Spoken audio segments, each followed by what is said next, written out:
안녕하세요. 야구 알지도 못하는 놈, 얄벗입니다. 가장 좋아하는 팀은 어디인가요? 라는 질문을 받는다면 저는 단연 디트로이트를 말할 것입니다만 가장 기억에 남는 투수는 누구인가요? 라는 질문에는 오늘 소개할 인물의 이름을 이야기할 것입니다. 최고의 빅게임 피처 중 하나, 2010년대를 상징하는 투수, 바로 메디슨 범가너입니다. 그럼 지금 바로 시작해볼까요?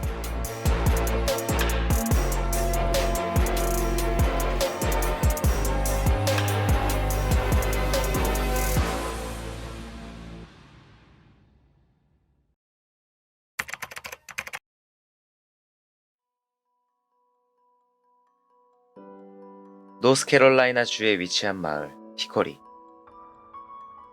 독일계 인종의 집성촌이던 이곳은 범가너라는 성을 가진 사람들이 많이 살던 곳이었기에 범타운이라는 별명으로 불리는 장소이기도 한데요. 메디슨 범가너는 바로 이곳에서 부모님의 축복 아래 태어났습니다. 그는 만 4살이 되었을 무렵엔 유소년 야구팀에 입단하게 되는데요. 이때부터 그는 연습에 전념하며 차근차근 실력을 키워나갔습니다.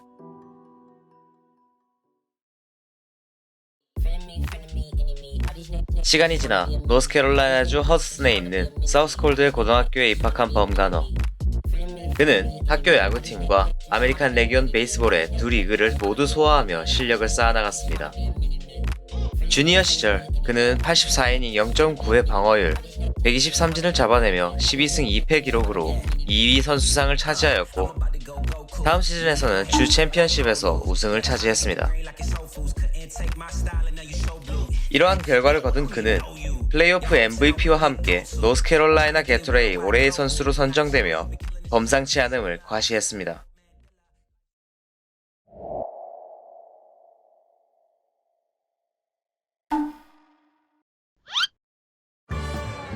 (2007년) 샌프란시스코 자이언츠는 드래프트 1라운드 10순위로 범가너를 지명했고 그 이후 그는 08 시즌 마이너리그에서 경력을 쌓기 시작합니다.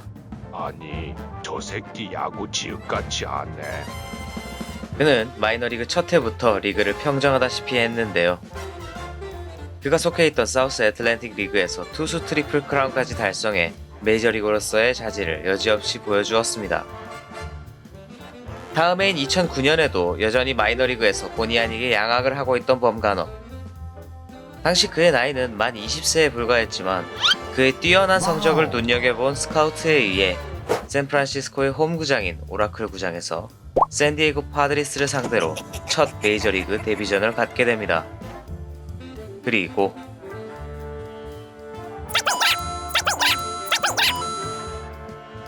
야구 지읒같이 하네. 웬만한 유망주들이 데뷔전에서 힘이 과하게 들어가 전력 투구를 하다가 볼질을 해서 방어를 하는 것이 일반적인 반면 그는 오히려 구속보다는 제구에 힘써 신인답지 않은 노련한 경기 운영을 보여주었습니다. 당일 성적은 5.1이닝 4탈 3진 5피안타 2실점. 파격적이라고는 할 수 없는 데뷔전이었지만 데뷔전 눈도장은 확실히 찍었다고 할 수 있는 경기였습니다.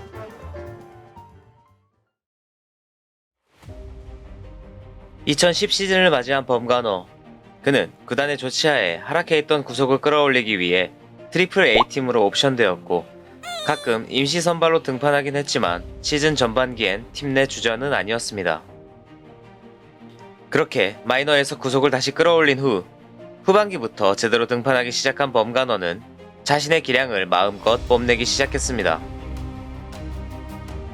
당시 그가 속해 있던 샌프란시스코 자이언츠는 2003년 포스트 시즌 진출을 마지막으로 오랜 침체기에 빠져 있었는데 2010년을 기점으로 프론트가 적극적으로 움직이며 마크 데로사, 오브리 허프, 팻 버렐 등의 영입으로 전력을 보강하고 주전 포수였던 벤지 몰리나를 텍사스로 보내는 대신 트리플 A에서 뛰던 포수 버스터 포지를 콜업하는 파격적인 행보를 선보였습니다. 덕분에 그들은 어렵사리 지구 우승에 성공하게 되는데 이 과정에서 범가너는 9월 5경기 1.13의 평균 자책점이라는 미친 성적을 뽐내며 팀의 막판 우승 경쟁에 제대로 공헌했고 이는 그를 포스트 시즌 로스터에 안착시키는 결과를 불러오게 됩니다.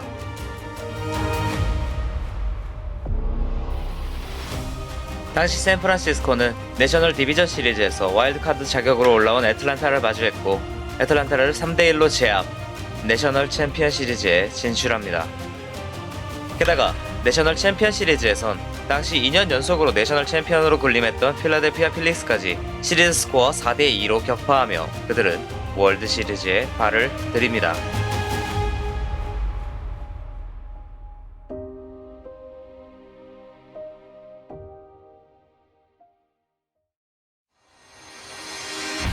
(1958년) 뉴욕에서 샌프란시스코로 연고지를 옮긴 뒤 총 3번의 월드 시리즈 진출에 성공했지만 우승은 단 한 번도 하지 못한 샌프란시스코 자이언츠. 그들이 마주한 상대는 텍사스 레인저스였습니다. 당시 텍사스는 엘비스 앤더스, 마이클 영, 조시 해밀턴, 블라디미르 게레로, 넬슨 크루즈, 이안 킨슬러 등 지금 들어도 굉장한 젊은 타자들이 포진한 강팀이었고 투수진에서도 사이영 수상자인 클리프리, CJ 윌슨, 데렉 홀랜드 등이 버티고 있어서 샌프란시스코 입장에서도 만만치 않은 상대였습니다.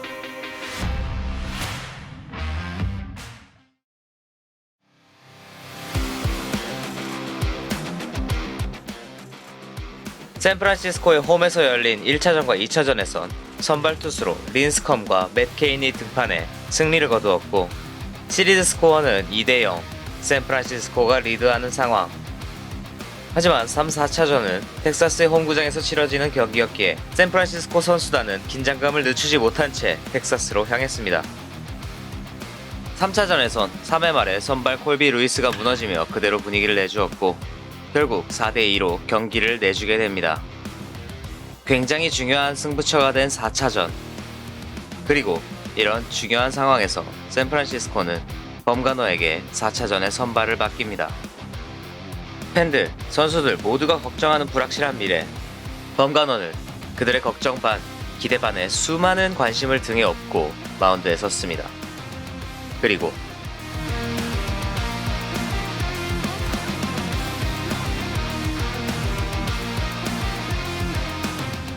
범가노는 뭐라 표현할 말을 찾을 수가 없을 정도로 굉장했습니다.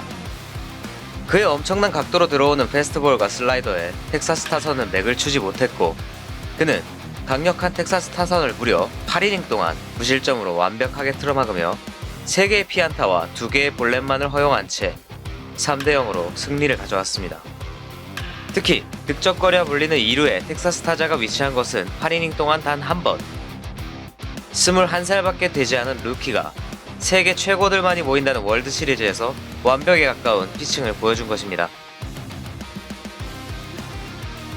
남은 5차전에서도 승리를 거둔 샌프란시스코는 그해 월드 시리즈 챔피언을 차지하였고 메이저 데뷔 2년차에 불과했던 범가노는 그해 우승 반지를 손에 끼는 영광을 누렸습니다.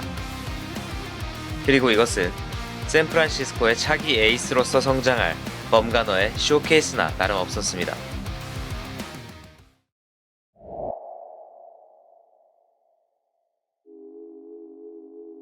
2011 시즌 샌프란시스코는 지난해 월드시리즈 우승팀답지 못한 모습을 보이며 지구 2위로 내려앉았습니다.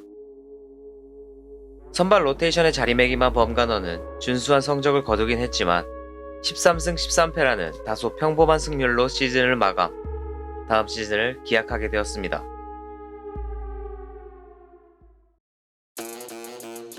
(2012년 4월 16일) 샌프란시스코는 최소 5년 3,500만 달러부터 최대 7년 7,050만 달러의 장기 계약을 맺게 되었고 범가너는 차기 에이스로 성장하게 됩니다. 그의 성적은 전년도보다 3승 많은 16승 11패. 팀은 그해 내셔널 서부지구 우승을 차지했고 포스트 시즌에 진출합니다. 하지만 이 당시 범가너는 시즌 막판에 구속 저하라는 불안 요소가 자리했었는데 이것은 포스트 시즌에서도 그대로 작용합니다. 팀은 디비전 시리즈와 챔피언십 시리즈를 모두 승리하고 월드 시리즈에 진출하긴 했지만 범가너가 등판했던 디비전 시리즈 2차전과 챔피언십 시리즈 1차전에선 모두 패배를 했던 것입니다. 때문에 그 이후 범가너는 투수 코치와 함께 비디오 분석을 하며 자신의 문제점을 개선하기 위해 밤을 지샜습니다. 가을밤이 깊어가는 가운데 그의 등판일이 점점 다가오고 있었습니다.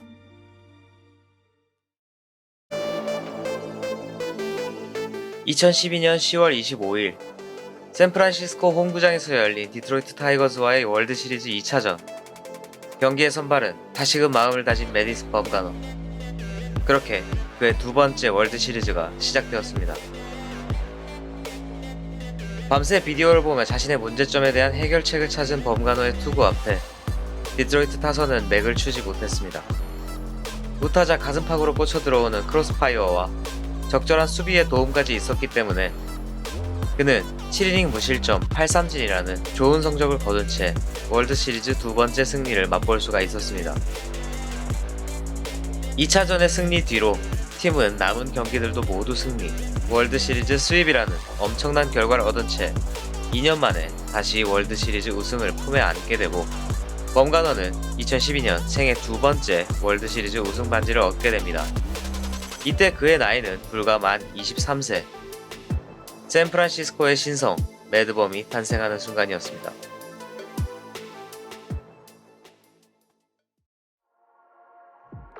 그리고 시작된 2013 시즌. 그간 샌프란시스코의 주축 선발 투수를 담당하던 팀 린스컴, 베리지토, 라이언 보겔송이 이전 시즌들과 같은 활약을 전혀 보여주지 못하며 에이스 세대 교체를 알리는 징조를 보였습니다. 게다가 범가너는 그의 올스타에도 선정되며 전국적으로도 이름을 알리게 됩니다. 그러나 그해 이상하게도 내려앉는 팀 성적, 게다가 타선 지원의 실패로 번번이 승을 놓치는 경기가 계속되었고 샌프란시스코 자이언츠는 76승 86패라는 좋지 않은 성적으로 지구 3위로 내려앉았습니다. 그런데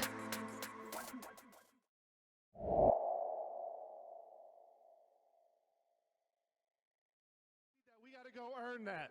It's a part of the journey. Do you guys want to see another game here at home? Yes! Yes! Yes! That's what I'm talking about. 그렇게 시작된 2014 시즌. 이제는 완벽히 팀의 에이스가 된 모습으로 변모해 단짝 버스터 포즈와 함께 두 젊은 배터리는 팀의 기둥이 되어 있었습니다. 게다가 범가너는 투수이면서도 타격까지 재능을 갖추고 있어서 2014 시즌 타율 2할 5푼 8리 4홈런 15타점이라는 지명타자에 가까운 기록까지 보여주며 그의 투수 실버슬러거 어워드까지 수상하며 만화와 같은 모습을 보여주었습니다.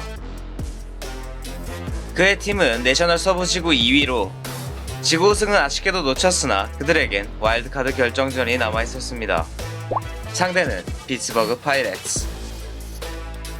이 단판 승부로 한 해 농사가 판가름 나기에 더더욱 중요했던 와일드카드 결정전의 선발로 범가너가 선정됩니다. 그리고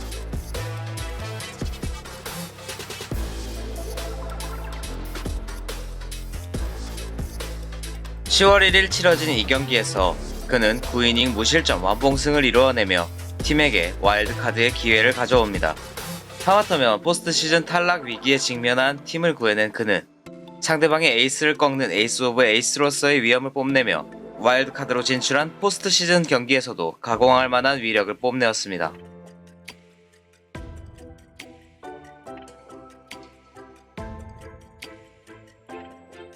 범가너의 이러한 분투에 걸맞게 팀원들 또한 전력을 다하며 결국 샌프란시스코는 그 해에도 월드 시리즈에 진출하게 됩니다.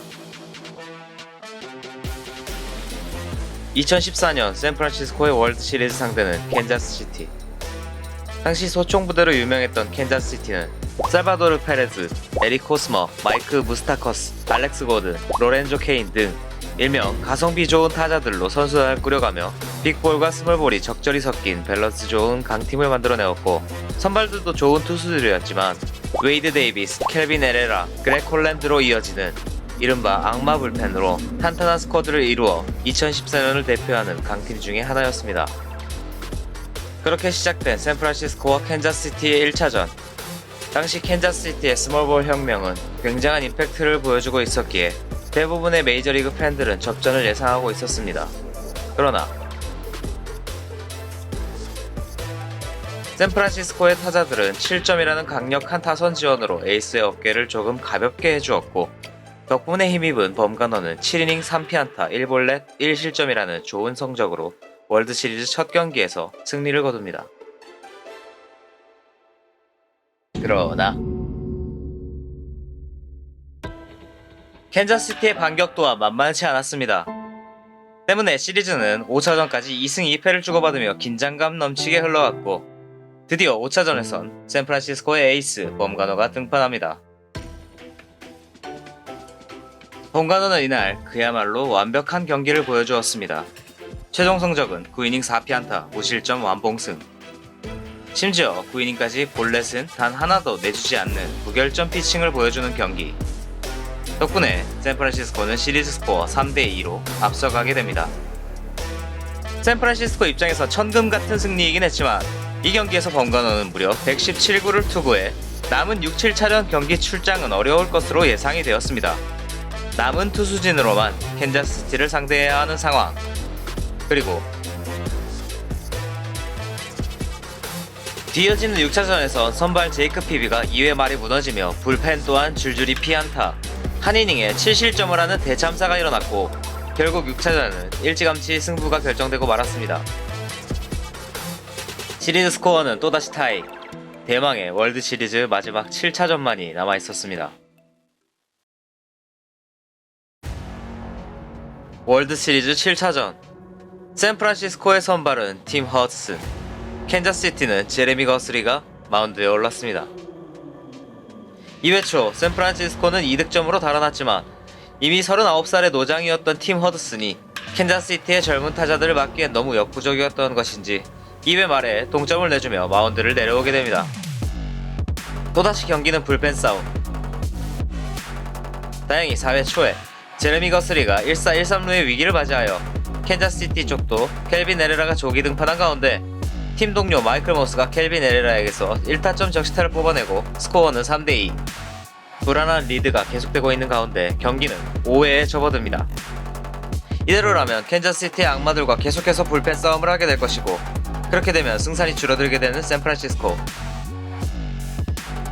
당시 경기를 보던 샌프란시스코 팬들은 불안감을 감추지 못했습니다. 그 순간 경기장 스크린에 불펜에서 몸을 풀고 있는 투수의 모습이 비춰지고 당시 경기장에 있던 샌프란시스코 팬들은 환호성을 지르기 시작합니다. 이미 5차전에서 117구를 던진 터라 더 이상의 등판은 무리일 것으로 예상되었던 범가너. 하지만 그는 끄떡없다는 듯 그대로 마운드로 올라왔습니다. 경기는 5회 말 마운드에 선 것은 샌프란시스코의 수호신. 그리고 이어지는 그의 압도적인 피칭에 캔자스시티 타자들은 속수무책으로 당했고 그렇게 그는 남은 5이닝을 무실점으로 막아내며 경기를 가져오게 되고 자신의 커리어 3번째 월드시리즈 우승 반지를 손에 끼게 되었습니다. 2014년 범가노의 포스트 시즌 성적은 그야말로 레전드 투수 커트 실링의 재림.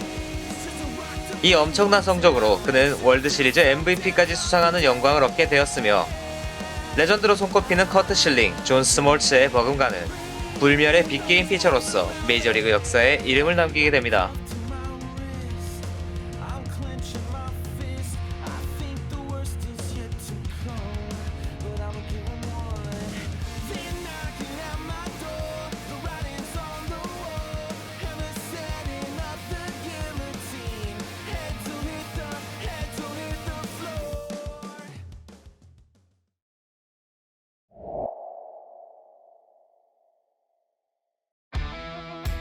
그 뒤로도 샌프란시스코에서 에이스로서 활약하던 범가너는 계속해서 커리어 하이를 기록하는 좋은 모습을 보여주었는데요. 하지만 그의 반비례에 팀 성적은 과거의 영광을 전혀 재현해내지 못했습니다. 게다가 2017년 4월 22일 평소 바이크가 취미이던 범가너는 오프로드 오토바이를 타다가 부상을 당해 6에서 8주간 IL 명단에 오르게 됩니다. 그 이후 팀은 시즌 초반 부진이 더욱 길어지며 성적이 완전히 망해버리게 되는데요. 이 시기를 기점으로 구단에서는 그를 대하는 태도가 굉장히 싸늘해졌습니다. 범가노 또한 이 시기를 기점으로 샌프란시스코를 향한 마음이 완전히 떴던 것으로 보이는데요. 2019 시즌이 종료되고 구단에선 그에게 커리어 수준보다 훨씬 낮은 4년 7천만 달러의 적은 금액의 계약을 제시했습니다. 그러자 그는 미련 없이 애리조나 다이아몬드백스와의 5년 8,500만 달러의 계약을 체결하고 애리조나로 향해버립니다. 하지만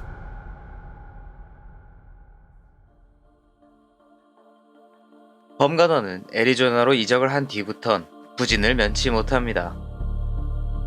이러한 부진을 겪는 이유로는 여러 요소들이 제기되고 있는데, 첫 번째로는 구속의 하락. 원래 90마일 초중반대를 기록하던 페스트볼의 구속이 19시즌에 비해 3마일이나 떨어졌기 때문이며, 두 번째는 파크 팩터. 샌프란시스코의 홈구장인 오라클 파크는 메이저리그 대표의 투수 친화적인 구장이었고, 2017년도부터 2019년까지의 범간호의 성적을 살펴보면 홈 방어율 2.62, 원정 방어율 4.84로 홈 성적과 원정 성적의 편차가 매우 컸기 때문에 애리조나로 이적한 이후론 거품이 빠진 것이라는 의견이 있었습니다. 우리가 재계약 안 한 이유가 다 있다니깐.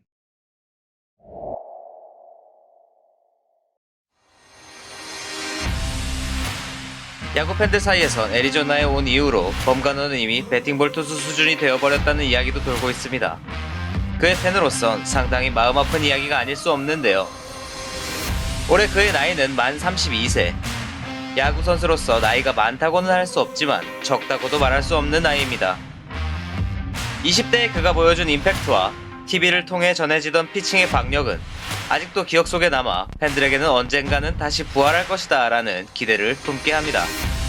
그는 오프시즌엔 애리조나주 피닉스에서 자신이 소유한 말을 기르며 시간을 보낸다고 합니다. 피닉스, 불사조라는 뜻에 걸맞게 내년엔 지금까지 무슨 일이 있었냐는 듯 부활해서 애리조나의 가을 야구를 이끄는 선발 투수로서 복귀하는 모습을 보여줬으면 하는 바람입니다. 그럼 이번 영상은 이쯤에서 마치도록 하겠고요. 다음엔 더 재미있는 영상으로 찾아뵙겠습니다. 그럼 다음 시간에 만나요. 안녕.